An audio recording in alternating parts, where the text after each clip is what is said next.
Кратки најави за денес. Потребен е кадар и финансии за зачувување на вредните мозаици.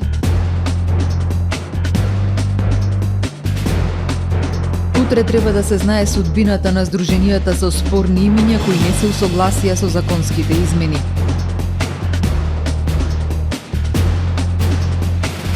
Педесет и две одобренија за градба издадени во јануари во Охрид.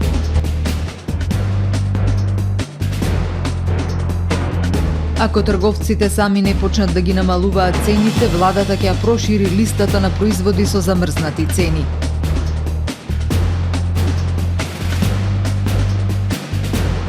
Музејот Западна Македонија во Ноб ќе го реновира Вовчето Киро.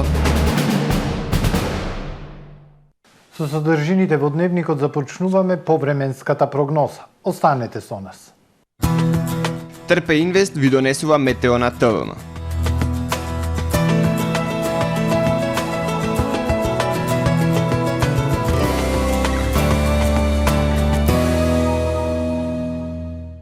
Во Охрид денес времето облачно и нестабилно со врнежи од дожд и со пат на температурите до само дневна максимална температура од 10 степени Целзиусови. Вечерта и во текот на ноќта кон четврток има и дополнителен пат на температурите и до 700 метри надморска височина, врнежите ќе бидат од дожд и снег. Утре над најголем дел од Европа стабилно и свежо време. Температурите вообичаени за овој период на годината со исклучок на Пенинскиот и Балканскиот полуостров, каде температурите ќе бидат под повеќегодишниот просек. На британските острови на југ од Скандинавија ќе има врнежи од дожд. На Балканскиот полуостров во четврток времето претежно сончево со локална облачност и посвежо со пат на температурите. На крајниот исток дожд и снег, а на југ од полуостровот зголемена облачност. Максималните дневни температури во интервал од 4 до 14 степени Целзиусови. Во Македонија во четврток претежно облачно време со услови за сосем слаби и локални врнежи од дожд, проследени со ветер и пат на температурите, ќе дува засилен североисточен и северозападен ветер дури и до 35 км на час. Минималните температури од минус 4 до плюс 6, максималните од 3 до 11 степени. Во Охрид во четврток претежно облачно, ветровито и студено време. Во текот на денот минимални услови за сосем слаби и локални врнежи од дожд, минималната 0, дневната 7 степени. Во петок претежно сончево време ќе има локална облачност и ќе биде потопло, максималната 12 степени. Во сабота и недела студено утро со температура од минус 4, односно минус 1, а во текот на денот сончево и потопло време, дневната температура 13, односно 16 степени Целзиусови.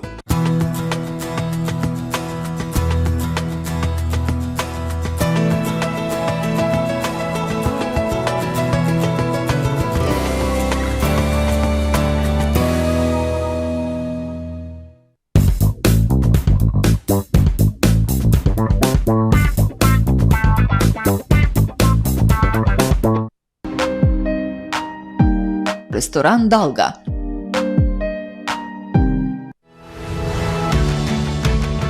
Во време на енергетска криза си помагаме едни на други.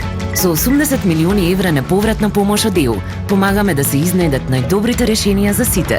Директна помош за намалување на сметките за електрична енергија за домакинствата и ранливите категории граѓани. Спроведување решенија за поголема енергетска ефикасност и намалување на енергетската зависност. Инвестирање во одржливи и обновливи извори на енергија и забрзување на енергетската транзиција кон зелени решенија. Преземаме заеднички чекори за доброто на сите, затоа што енергијата не поврзува. ЕУ со тебе. Добре дојдовте во светот на Кармен Бау Центар. Во беспрекорно уреден продажен простор, купувањето во еден Бау Центар никогаш не било попријатно.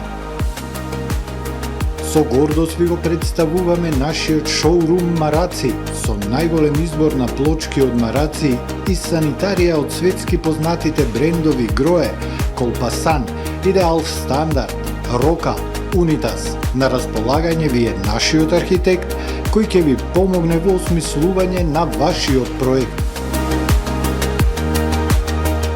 Располагаме со најбогатата палета на ламинат во државава. Одберете од 100 различни дизајни на Swiss Chrono. Покрај стандардниот избор на фасадните системи Knauf и Бекамент, ви нудиме богат избор на професионален алат на реномираните производители Bosch и Divol. Кармен Бау центар на улица Железничка.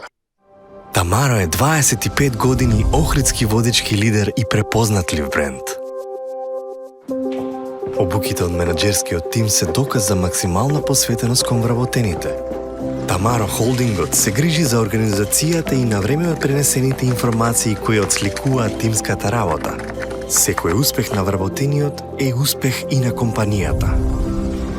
Маркетите располагаат со производи со висок квалитет од секакви брендови по одлични цени. Вкусните печива од Анабела пекарата се веќе омилен појадок на многу потрошувачи во Охрид. Анабела кујната услужува голем број на потрошувачи и компании.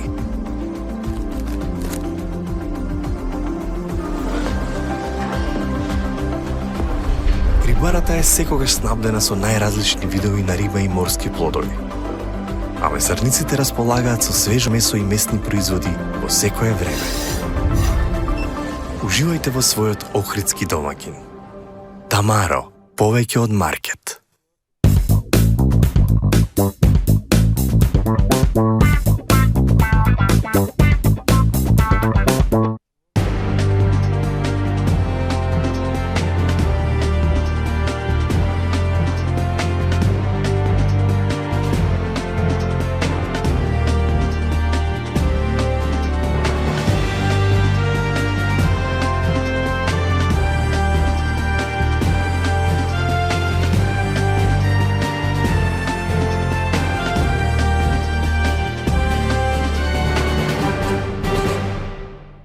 Добар ден, прво издание на Дневникот на ТВМ телевизија.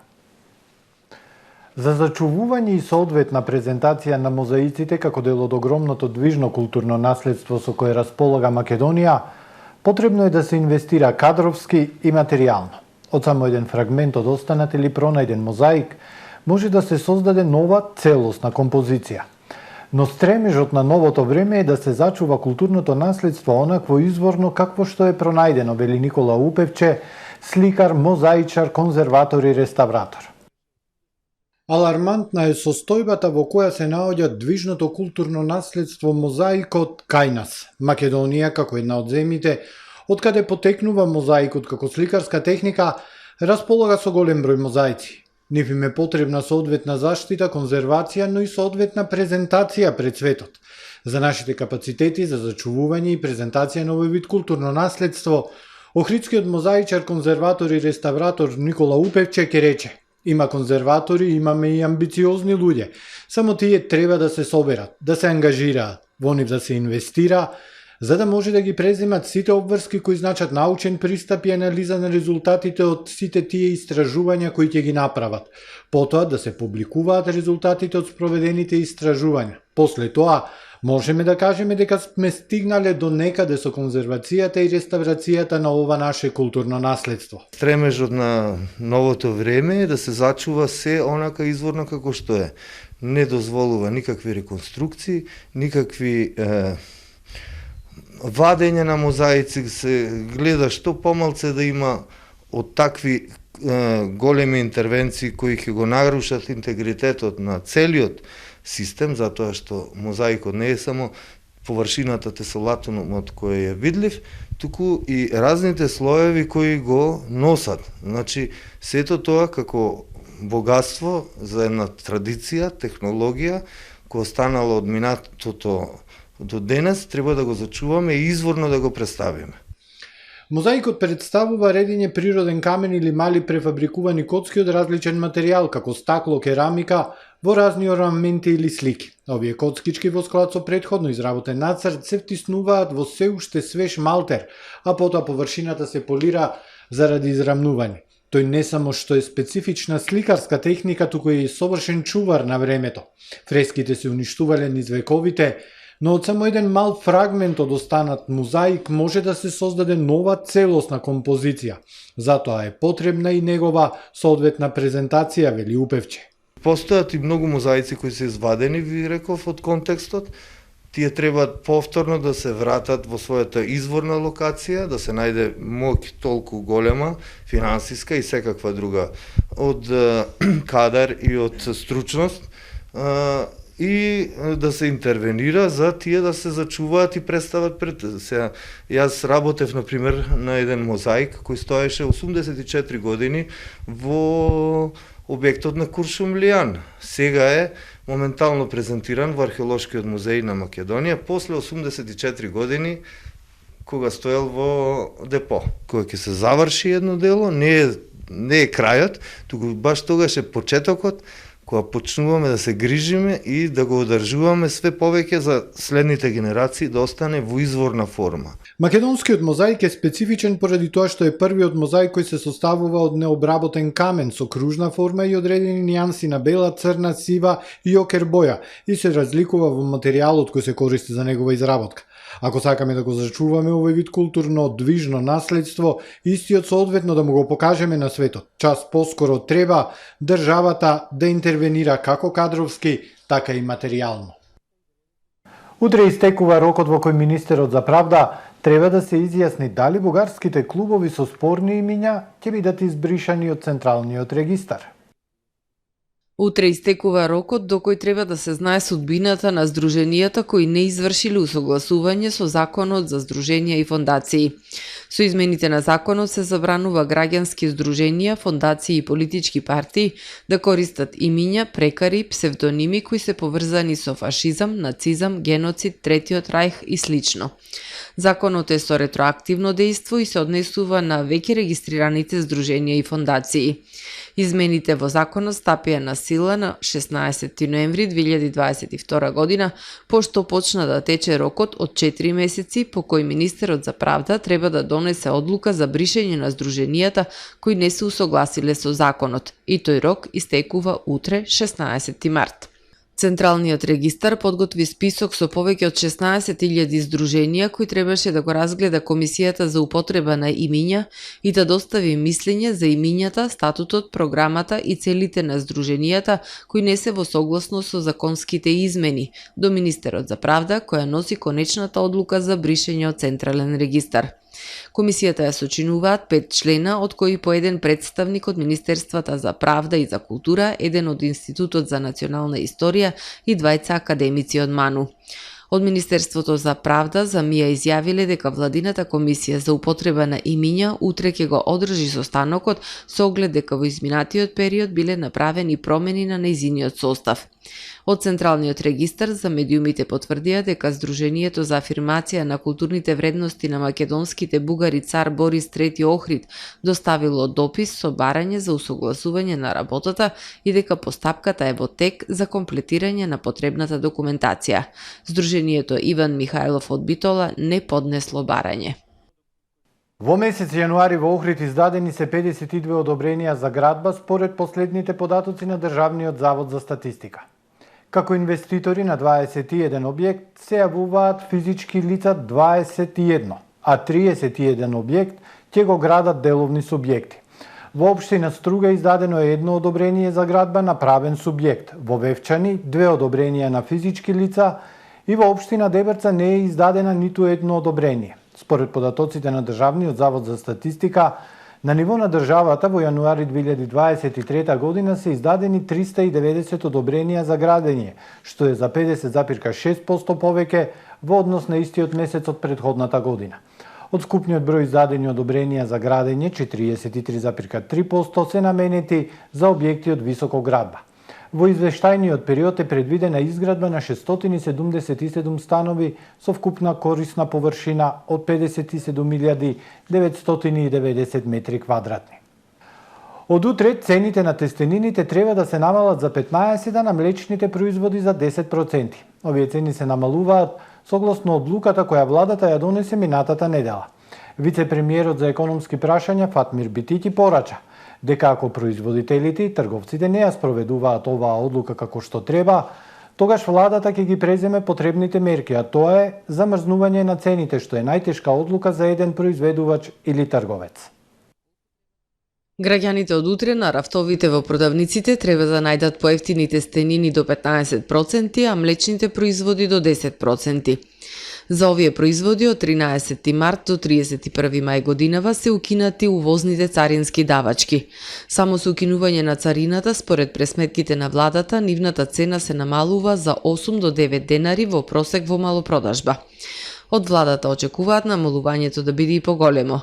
Вице-премиерот за економски прашања Фатмир Битики најави дека владата ги следи сите движења на пазарот и ако цените на основните суровини паѓаат, а цените на производите останат исти, тогаш ќе мора да се донесат и други одлуки за замрзнување на цените и на други производи како за овошјето и за зеленчукот. Ако основните суровини паѓаат, не можат цените да останат исти, цените ќе треба да паѓаат. И ние како што ги преземавме мерките за основните прехранбени производи, на леб, тестенини, млеко и млечни производи, и навестивме една низа на други продукти, ќе ги следиме и продуктите кои што вие ги кажувате, и секако ако трговците, но и производителите сами не реагираат, владата, пораката е јасно дадена. Граѓаните нема да ги оставиме сами и ќе донесеме одлука во интерес на граѓаните. Вице-премиерот подвлече дека санкции нема да има, бидејќи како што вели, самото замрзнување на цената е доволна непазарна мерка. Објаснува дека очигледно производителите го чекаат последниот ден за да ги намалат цените, бидејќи на рафтовите денес не се гледа некоја промена на цените на овие производи. Ако они тоа не го спроведат, тогаш владата ќе ги преземе мерките кои што треба да бидат превземени. Например? Замрзнување на цена. Тоа е најтешката можна одлука за еден произведувач или трговец, затоа што ние во суштина можеме и да нанесеме штета, иако јасно кажувам дека во сите пресметки не сме нанели штета со замрзнување на цена. Очигледно така сме навикнати во нашето општество, секојаш е последниот ден, дури кога е за добра работа, чекаме последен ден, мислам дека го чекаат последниот ден, но утре, наутро ќе ги видиме цените тие кои што ги кажав. Утре се замрзнува цената на тестенините, сирењето, урдата, кашкавалот, млекото, киселото млеко и јогуртот. Одлуката ќе се применува од 16 март до 31 мај оваа година, а моментално се анализира дали и за колку треба да поевтинат јајцата, оризот и шеќерот. Министерството за земјоделство, шумарство и водостопанство денес на веб страната го објави јавниот повик за промотивни активности од областа на земјоделството и руралниот развој за организирање на локални манифестации и саеми. На повикот може да аплицираат здруженија од областа на земјоделството и руралниот развој, јавни научни установи и истражувачи, образовни институции, единици на локална самоуправа, стопански комори и задруги. Прифатливи трошоци за поддршката се инвестиции за закуп на простор, изнајмување штандови или бина, изнајмување на аудио и видео опрема, озвучување, осветлување, огласување во печатени и електронски медиуми и набавка на промотивен материјал, постери, флаери, банери, брошури, публикации, каталог, зборник, видео или аудио реклама. Максималниот износ по корисник изнесува 120.000 денари. Повикот е отворен 30 дена, почнувајќи од денес и ќе трае до 12 април. Во општето Тирово Кичево некогаш единствен превоз од Скопје до Струшко Ташмаруништа, денес преноќувалиште на бездомници. Вагоните се рѓосани, вратите искршени. Грижата за експонатот ја има Музеот Западна Македонија во Народно-ослободителната војна. Од таму велат се планира реновирање на овој историски експонат. Вовчето Кирчо, кое повеќе од 5 децении стои пред железничката станица во Кичево, е оставено на забот на времето. Трите вагони се рѓосани, вратите се искршени и често служи како преноќувалиште на бездомници. Композицијата од Вовчето е споменик на едно време, кога тука поминувала Теслолинејката Скопје-Охрид до Струшко Ташмаруништа, а повеќе од 4 децении им служало на локалните жители за превоз до нивните села или градови. Некој експонат што го имаме од подалечно време, го сочуваме и го пренесуваме на помладите, од таа година и таа. А ова е греото кој луѓето се возиле со него, превоз правиле за према Скопје, према Охрид со ова Вовче, и ова е греото веќе го имаш. Да го немаш нема проблем, ама го имаш и зашто да го не зачекаш? Патувањето со вовчето Пампурче, како го нарекувале некои други, од Скопје до Охрид траело близу 20 часа, со брзина од 8 до 9 км на час. Повозрастните жители на Кичево се присетуваат како се патувало. Ја како дете се памтам, си има и возено, јас иначе од село Иванчишта, а тој оише за Охрид, па си има возено до селото Поповец тамо. Знам една класа, од возот падна, па е кревал со лосто едно друго, нешто така, тој беше возот мал, да памта дека класата е што бив ја падна и лезочиња, па така ја намести, а после тие си имат екипа си ја намести. Кој културно за Кичево, за сите се подсетиме како порано бил. Грижата за експонатот ја има Музеот Западна Македонија во Нов. Оттаму велат се планира реновирање на вагоните. Граѓаните на Кичево предлагаат вовчето да се стави во употреба како туристичка атракција на градот, со изградба на еден колосек што ќе поминува по булеварот Ослободување и околу Китиното кале. Јавното предпријатие Водовод и канализација Струга ги известува граѓаните дека утре, 16 март, четврток, поради изведување работи од Евана, ќе биде прекинато водоснабдувањето на целата територија на општина Струга од 10 до 17 часот. Во продолжение вестите од светот. Председателот на Европскиот совет Шарл Мишел изјави дека поразот не е опција за Украина. Тој во објава на Твитер напиша: "На Украина и е потребна муниција за да се одбрани. Затоа работиме на организирање масовни нарачки со цел да го поддржиме темпото на нашата испорака на муниција во Украина." На 24 февруари минатата година Русија започна специјална воена операција во Украина откако самопрогласените републики во Донбас побараа нејзина помош. Западот воведе бројни санкции кон Русија и продолжува да испраќа воена и финансиска помош за Украина. Силниот дожд што зафати делови од Турција предизвика поплави во кои животот го загуби најмалку едно лице. Поплави се случија во градовите Шанлируфа и Адијаман, кој беше уништен од разорните земјотреси на почетокот на февруари. Според турските медиуми најмалку 3 лица се водат како исчезнати во Адијаман, а 6 во Шанлируфа, додека спасувачите и нуркачите трагаат по нив. На видеата кои кружат на социјалните мрежи може да се види како водата поплавува куќи и згради, возила се заробени, а поројот носи се пред себе. Медиумите јавуваат дека од вчера врнато дека метеоролозите предупредуваат дека денес ќе биде најтешкиот ден. Вашингтон го повика рускиот амбасадор во САД во Стейт Департментот за да го изрази својот силен приговор откако руски борбен авион вчера удри американско надгледувачо беспилотно летало над Црното море, предизвикувајќи американски сили да го урнат дронот во меѓународните води.